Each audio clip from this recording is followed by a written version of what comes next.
Hello, कैसे हो आप लोग? सब कुछ ठीक ठाक? कल बोट और स्ट्रीम का टॉपिक शुरू किया गया था, पहला पार्ट मैंने दिया था। सब कुछ समझ में आ रहा है ना?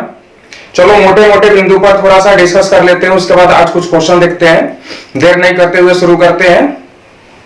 रेडी हो? पक्का? चलो शुरू करते हैं। अगर कोई नाव है और मान लेते हैं कि शांत जल में इस नाव की चाल x किलोमीटर प्रति घंटा है, और जो यह करंट है, धारा है, इसका भी तो अपना एक स्पीड होगा। वह धारा की चाल मान लिया गया y किलोमीटर प्रति घंटा। अब धारा की दिशा में अगर कोई नाव जा रही है तो उसका चाल भी तो कुछ ना कुछ होगा। यहां पर एज्यूम किया गया है वह u किलोमीटर प्रति घंटा है, और जब अपोजिट डायरेक्शन में जा रहा होगा तो इसका स्पीड मान लिया गया v किलोमीटर प्रति घंटा। यह सब माना गया है। आपके जो क्वेश्चन होंगे वहां पर x, y, u और v के जगह पर कोई ना कोई अंक रहेगा। 10 किलोमीटर प्रति घंटे की रफ्तार, 2 किलोमीटर प्रति घंटे की रफ्तार, कुछ भी दिया जा सकता है। अब देखो यहाँ पर x, y, u और v के बीच रिलेशन भी मैंने आपको बतलाया था कि रिलेशन क्या होगा। देखो अगर x और y अगर आपको दिया है तो u और v निकाल सकते हो, और अगर u और v दिया हुआ है तो x और y में से किसी को भी आप निकाल सकते हो। तो अगर आपसे कहा जाए कि u बराबर क्या होगा, तो u बराबर होता है x प्लस वाई। x और y क्या आप समझ रहे हो। v बराबर अगर पूछा जाए क्या होगा तो x माइनस वाई होगा। x में से y को माइनस कर लेंगे तो v का वैल्यू यानी कि अपोजिट डायरेक्शन में स्पीड निकल जाएगा। देखो x हमेशा बड़ा होता है, y हमेशा छोटा होता है। धारा की स्पीड जो होगा नाव, शांत जल में नाव की स्पीड से हमेशा कम रहेगा, बशर्ते कि सुनामी ना आई हो, है ना। सुनामी में कौन जाएगा नाव चलाने, ठीक है। अगर आपसे पूछा जाए x का वैल्यू क्या होगा और u और v की जानकारी अगर आपको हो, अगर आपको x के बारे में पूछा जाए तो आपको u प्लस v और बटा में 2 करना है, ठीक है। u प्लस v और बटा में क्या करना है 2। अगर y का वैल्यू अगर आपसे पूछा जाए तो u माइनस v और बटा में क्या होगा 2 होगा। तो अब इतनी सी बात पर बहुत सारे क्वेश्चन बनते हैं। मैं अगर कहूं कि सिर्फ इतनी जानकारी अगर आपके पास है तो 95% क्वेश्चन बोट स्ट्रीम का आप बना सकते हो। चलो तो अब इस पे सवाल देखते हैं हम लोग। ये सारी चीजें तो कल हम लोगों ने पढ़ा ही था, ठीक है।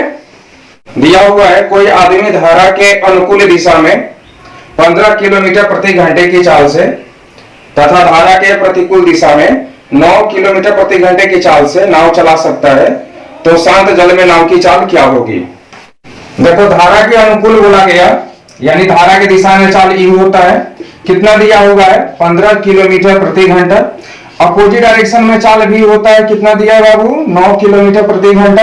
शांत जल में चाल यानी x का वैल्यू पूछा गया, क्या होता है x बराबर u प्लस v बाई 2 होता है। 15 9 जोड़ेंगे 24, 2 से इसे डिवाइड करो, कितना में कटने वाला है 12 में, तो 12 किलोमीटर प्रति घंटा आपका आंसर होगा।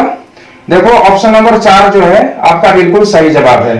एक नाव नदी की धारा के अनुकूल दिशा में 1 घंटे में 8 किलोमीटर जाती है और धारा के विपरीत दिशा में 1 घंटे में 2 किलोमीटर जाती है, तो नदी की धारा की चाल किलोमीटर प्रति घंटे में क्या होगा। यहाँ पे धारा की स्पीड बतानी है। दिया हुआ है धारा की दिशा में चाल 8 किलोमीटर प्रति घंटा, 1 घंटे में 8 किलोमीटर जाती है। धारा के अपोजिट डायरेक्शन में इसका चाल जो है वह 2 किलोमीटर प्रति घंटा है। अब देखो हमें y का वैल्यू लेना है। x बोला जाए इसका मतलब शांत जल में नाव की चाल, y बोला जाए तो धारा की चाल। तो y का वैल्यू क्या होता है, तो u माइनस v बाई 2, 8 में से 2 को घटा लो तो कितना होने वाला है 6 बटा में 2, 3 किलोमीटर प्रति घंटा। यही इसके धारा की स्पीड होगा। ऑप्शन नंबर 2 आपका बिल्कुल सही जवाब है। दिया हुआ है बाबू अगले क्वेश्चन में, एक व्यक्ति शांत जल में 5 किलोमीटर प्रति घंटे की चाल से नाव चला सकता है यदि किसी स्थान पर नाव द्वारा जाने तथा वापस आने में उसे 1 घंटे का समय लगता है, जबकि धारा की गति 1 किलोमीटर प्रति घंटा है, तो स्थान कितना दूर है। सबसे पहले नोट करें क्या क्या दिया हुआ है। शांत जल में नाव की चाल क्या दिया है, x का वैल्यू है 5 किलोमीटर प्रति घंटा। अच्छा धारा की स्पीड कितना है बाबू, तो 1 किलोमीटर प्रति घंटा। अब देखो x और y अगर हमें प्राप्त हो तो हम u का भी वैल्यू निकाल सकते हैं, v का भी वैल्यू निकाल सकते हैं। u यानी धारा की दिशा में चाल क्या होता है, तो x प्लस वाई होगा यानी 6 किलोमीटर प्रति घंटा। अच्छा v का वैल्यू क्या होगा, तो x माइनस वाई यानी 4 किलोमीटर प्रति घंटा। अब देखो हमें इस u और v की आवश्यकता पड़ेगा। डिस्टेंस यहाँ पे पूछा गया था कितनी दूरी है। अब मान लेते हैं डिस्टेंस डी हो और इसको ट्रेवल किया गया, तो पहले अभी धारा की दिशा में गया तो यू के चाल से गया, तो 6 की स्पीड से गया होगा। अब जब यह वापस आ रहा होगा तो डिस्टेंस तो उतना ही होगा। अब वापस आएगा तो अपोजिट डायरेक्शन में आएगा, तो स्पीड कितना होगा 4 का। अब यहाँ पे टोटल समय बोला गया 1 घंटे का है। अब इस डी का वैल्यू निकालना है, आसानी से आप निकाल सकते हो। अभी देखो 6 और 4 आप एलसीएम ले लो, 12 हो जाएगा। और यहाँ पे लिख सकते हैं 2d और प्लस में 3d बराबर 1 होगा, यानी डी का जो वैल्यू होगा 12 को तो उधर भेज सकते हैं, और 2d प्लस 3d यानी 5d, तो 5 यहाँ पे आएगा 2.4 किलोमीटर आपका आंसर होगा बाबू, जो कि तीसरे नंबर ऑप्शन में आपका दिया हुआ है। अगला क्वेश्चन है बाबू, एक नदी की धारा 4 किलोमीटर प्रति घंटा की गति से बहती है, उसमें एक नाव 6 किलोमीटर जाकर अपने प्रस्थान बिंदु पर 2 घंटे में वापस आ जाती है, तब स्थिर पानी में उस नाव की गति क्या है यह हमें बतानी है। पहले नोट करो क्या क्या दिया हुआ है। धारा का स्पीड दिया हुआ है 4 किलोमीटर प्रति घंटा। अब इसको जाना कितना है, डिस्टेंस आपका दिया हुआ है 6 किलोमीटर का डिस्टेंस इसको ट्रेवल करना है। अब शांत जल में चाल आपको पता है 1 से मान करके हम लोग रखते हैं, तो अगर आपसे पूछा जाए कि यू का वैल्यू क्या होगा, तो यू बराबर क्या होता है x प्लस वाई, तो x और y का वैल्यू क्या है, तो 4 किलोमीटर प्रति घंटा। आपसे पूछा जाए v का वैल्यू क्या होगा, तो आप कहोगे कि x और माइनस y का वैल्यू कितना है, तो 4 किलोमीटर प्रति घंटा, ऐसा क्वेश्चन में दिया हुआ है। सिचुएशन तो वही है जैसा कि अभी इसके पहले वाले क्वेश्चन बनाया गया था। डिस्टेंस दोनों तरफ तो बराबर होगा, और डिस्टेंस है कितना 6 किलोमीटर के बराबर है, तो 6 किलोमीटर का डिस्टेंस है।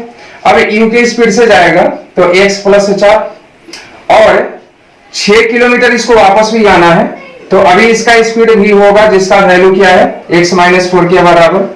टोटल जो समय लग रहा है वो कितने घंटे का लग रहा है, तो इस बार 2 घंटे का लग रहा है। इसके पहले वाले क्वेश्चन में डिस्टेंस हमको निकालना था, और यहाँ पर हमें बताना है x का वैल्यू, यानी शांत जल में नाव की चाल बतानी है। अब देखो इस क्वेश्चन में x का हमें वैल्यू बताना है। अगर इसको बाई कॉन्सेप्ट या थ्योरी अगर इसको हल करते हैं, 6 को कॉमन लेंगे, 2 की तरफ भेजेंगे, इसको हल करेंगे, यहाँ x प्लस 4 x माइनस 4 का मल्टीप्लाई करेंगे, प्लस बी इंटू ए माइनस बी का फॉर्मेट मिलेगा, ए स्क्वायर माइनस बी स्क्वायर पे तोड़ेंगे, क्रॉस मल्टीप्लाई करेंगे, काफी समय लगने वाला है। इसलिए इस क्वेश्चन को आप वाई ऑप्शन बनाओ तो ज्यादा बेहतर होगा, आपका समय बचेगा। तो अभी ऑप्शन अगर देखें तो अब x का वैल्यू ऐसा हम क्या रख सकते हैं कि ताकि हमारा यहाँ पर क्या हो जाए, LHS RHS बराबर हो जाए, 2 के बराबर ये हो जाए। तो x का वैल्यू अगर आप 8 रखो, ठीक है, x का वैल्यू अगर आप 8 रखो, तो अभी ऐसी स्थिति में क्या होगा, 8 और 4 12 होगा, यानी कि हम 6/12 लिख सकते हैं। और प्लस में क्या होगा, तो 8 में से 4 घटाएंगे तो 4 होगा, यानी 6/4 लिख सकते हैं। तो 6/12 होगा, यानी इसका मतलब क्या होगा, तो 1/2 घंटा। अच्छा 6/4 का मतलब क्या होगा, तो 3/2 यानी 1.5 घंटा। तो यहाँ पे आधा घंटा और यहाँ पे 1.5 घंटा जोड़ेंगे तो कितने के बराबर होगा, तो 2 घंटे के बराबर होगा। यानी हम कह सकते हैं कि हमारा आंसर बिल्कुल सही होगा, 8 किलोमीटर प्रति घंटा, जो कि ऑप्शन नंबर 2 में दिया हुआ है। अगला क्वेश्चन है बाबू, एक नाव 6 घंटे में 24 किलोमीटर ऊपर ब्रैकेट में लिखा हुआ है धारा के प्रतिकूल और 28 किलोमीटर निचले प्रवाह में यानी अनुप्रवाह में जाती है, वह 6 घंटे 30 मिनट में 30 किलोमीटर ऊपर और 21 किलोमीटर निचले प्रवाह में जाती है। नाव की शांत जल में चाल क्या होगा, यह आपको बतानी है। अब देखो इस क्वेश्चन को जब हल करना होगा आपको, यहां पर इस तरह का प्रश्न वही बना सकते हैं जिनके प्रैक्टिस अच्छी है और इस तरह के सवाल उनके सामने आए हुए हैं।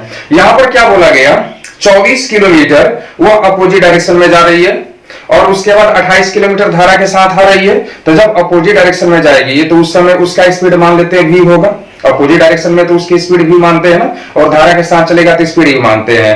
अब दोनों तरफ है का चाल और दूरी अगर हमें ज्ञात है तो हम समय निकाल सकते हैं, और समय टोटल कितना दिया हुआ है, 6 घंटे में यह उस यात्रा को पूरा कर लेती है। अब देखो दूसरा एक और कंडीशन है कि 30 किलोमीटर यह अपोजिट डायरेक्शन में जा रही है और 21 किलोमीटर यह धारा के दिशा में जा रही है, तो इसको 6.5 घंटा, 6.5 घंटा का मतलब क्या होता है बाबू, 13/2 घंटा लिख सकते हैं, 6 घंटा और प्लस में 1/2 घंटा, यानी कि 13/2 घंटा। चलो इसको हल करते हैं, काफी आसानी से आप हल कर पाओगे। 24 किलोमीटर अपोजिट डायरेक्शन, 28 किलोमीटर धारा के साथ, समय कितना लगा 6 घंटे का। 30 किलोमीटर धारा के अपोजिट डायरेक्शन में, 21 किलोमीटर धारा के साथ, कितना समय लगा 13/2 घंटे का। समीकरण 2 आपके पास आ गया ना। आप यहाँ पे हल करो, अभी यहाँ पे आप गुना कर लो, 24 गुने 5 120 होता है और 30 गुने 4 120 होता है। माइनस कर लो, माइनस का चिन्ह आप तीनों जगह लगा लोगे।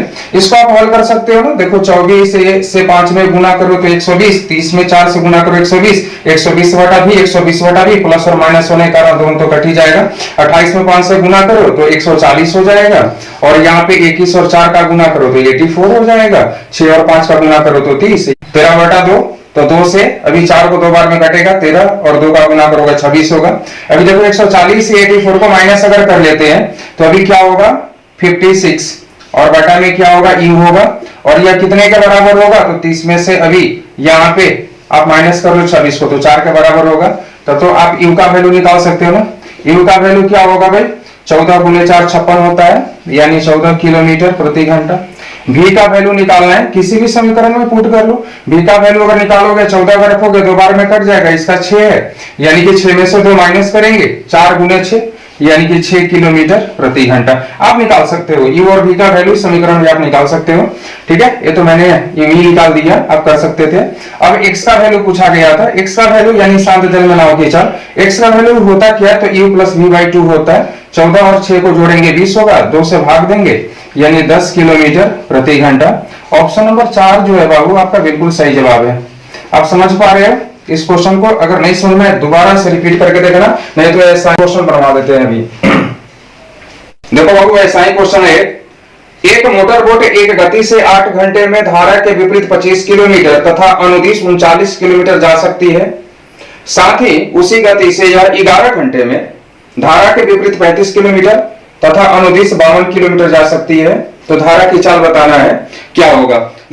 अभी क्वेश्चन बिल्कुल वैसा ही है, 25 किलोमीटर अपोजिट डायरेक्शन में जा रही है, यानी अपोजिट डायरेक्शन v के स्पीड से हो जाएगा।